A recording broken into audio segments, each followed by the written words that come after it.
Tuhan bersamamu. Inilah Injil suci menurut Lukas.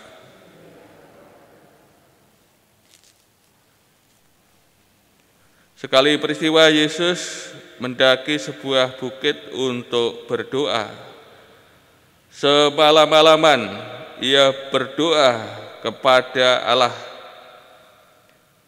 Keesokan harinya, ketika hari siang, ia memanggil murid-muridnya dan memilih di antara mereka 12 orang yang disebutnya rasul. Mereka itu ialah Simon, yang diberinya nama Petrus, Andreas saudara Simon, Yakobus dan Yohanes, Filipus dan Bartolomeus, Matius dan Thomas, Yakobus anak Alpeus, dan Simon yang disebut orang Zelot, Yudas anak Yakobus, dan Yudas Iskariot yang kemudian menjadi pengkhianat.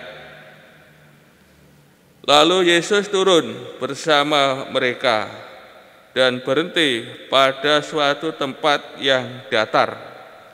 Di situ berkumpul sejumlah besar murid-muridnya dan banyak orang lain yang datang dari seluruh Yudea dan dari Yerusalem dan dari pantai Tirus dan Sidon.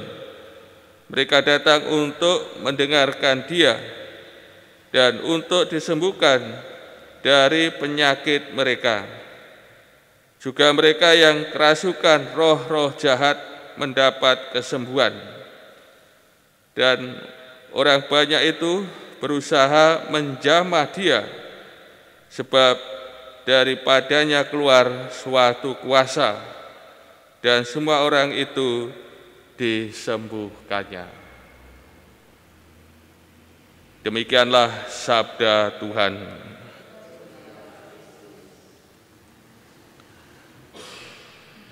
Saudara-saudari, hidup Tuhan Yesus itu hidup dalam kesadaran akan kebersatuan dengan Bapanya dalam seluruh karyanya. Hal ini ditampilkan dalam bacaan Injil hari ini. Setelah Tuhan Yesus berkarya, kemudian ia pergi mendaki sebuah bukit. Di situ Tuhan Yesus berdoa. Berdoanya semalam-malaman. Kemudian pada pagi hari Tuhan Yesus melanjutkan karyanya dengan memilih 12 orang dari antara para murid untuk menjadi rasul, untuk menyertai perjalanan Tuhan Yesus dalam karyanya.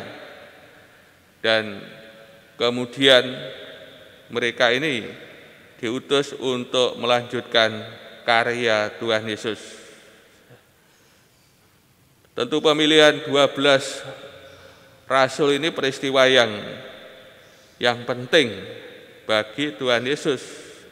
Maka ia berdoa semalam-malaman, karena mereka ini yang akan melanjutkan karyanya. Kemudian karyanya juga ditunjukkan dengan mengajar. Orang banyak datang untuk mendengarkan pengajarannya. Juga Tuhan Yesus menyembuhkan orang dari berbagai macam penyakit.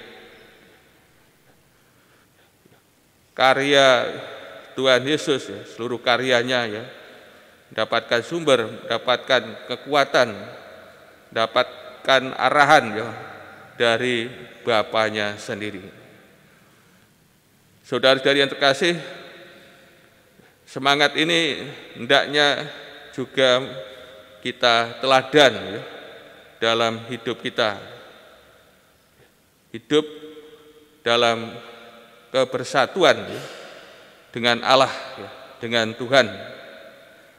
Ini yang harus kita bangun dalam hidup kita sebagai murid-muridnya. Dengan kita bersatu, senantiasa bersatu dengan Tuhan, tentu kita akan mendapatkan kekuatan untuk hidup kita, mendapatkan arahan bagaimana kita harus melangkah, bertindak, berkarya. Dan tentu dengan kita senantiasa bersatu dengan Tuhan, maka sukacita, kebahagiaan juga dianugerahkan kepada kita. Marilah kita senantiasa meneladan semangat hidup Tuhan kita Yesus Kristus yang senantiasa bersatu dengan Bapanya.